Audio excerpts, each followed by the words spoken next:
কিংবদন্তিতে আছে যখন রোম পুড়ছিল তখন নিরো বেহালা বাজাচ্ছিলেন, এমনটা সাহিত্যে বলা হয়। যখন বাংলার মানুষ পুড়ে যাচ্ছেন, মৃত্যু, পোড়া মাংস আর হাহাকারের শব্দ, তখন বাংলার মুখ্যমন্ত্রী নতুন কবিতা লিখেছেন। আসুন শুনি বাংলার মুখ্যমন্ত্রী মমতা বন্দ্যোপাধ্যায় নতুন কবিতা আপনাদের জন্য। স্যার, একটা বিষয় বললেন যে হয়তো এই দিকটায় ফায়ার অডিট বা নজরদারি হয়নি, সেই নজরদারিটা হয়নি তার কারণ কি আপনার ডিপার্টমেন্টের ল্যাক?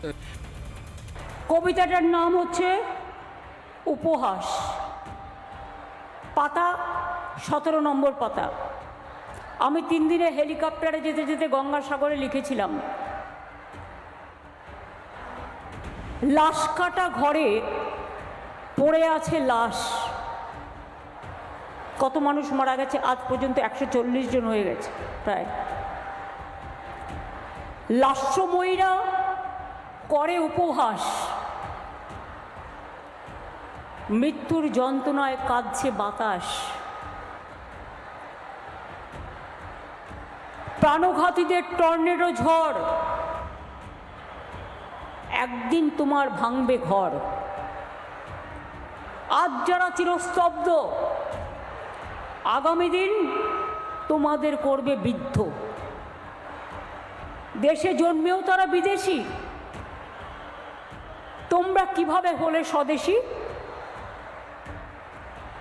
তোমার চোখে রক্তপিণ্ড, ওদের জীবন লণ্ডভণ্ড। নাম কাটছ, হাসছ, দেখি কতদিন হাসো। তোমার জন্য লাশ কাটা ঘর অদৃশ্য শক্তিতে বাড়ছে তরতর। পাপ কখনো বাপেরও ছাড়ে না, মাথায় রাখবেন, প্রবাদে আছে।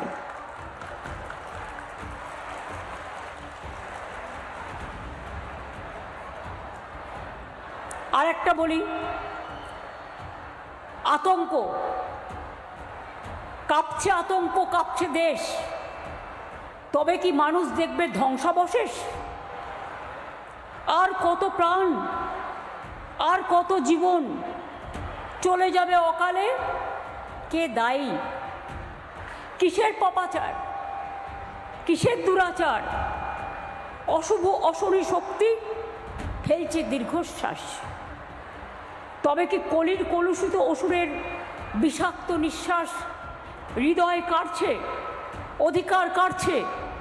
আর কত চাই? কোথায় বিচার, মানবিকতা? তুমি কাঁদো কাঁদো কাঁদো, আর এদের জন্য থাকলো আমার ধিক্কার ধিক্কার ধিক্কার।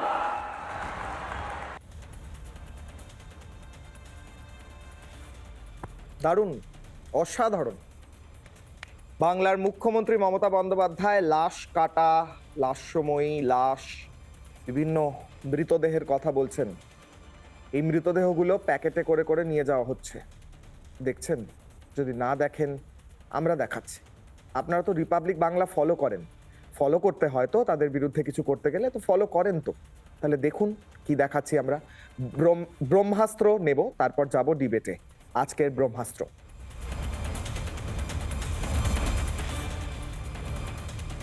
কিশোলার অগ্নিবাণের আজকে ব্রহ্মাস্ত্র। ব্যর্থ সকল দফতর দায় নিয়ে কবে পদত্যাগ করবেন মমতা? নাকি কবিতাতেই সীমিত থাকবে তার পদক্ষেপ?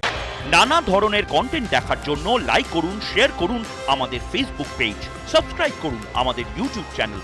পাশাপাশি অন্যান্য ব্রেকিং নিউজের জন্য অবশ্যই চোখ রাখুন রিপাবলিক বাংলায়।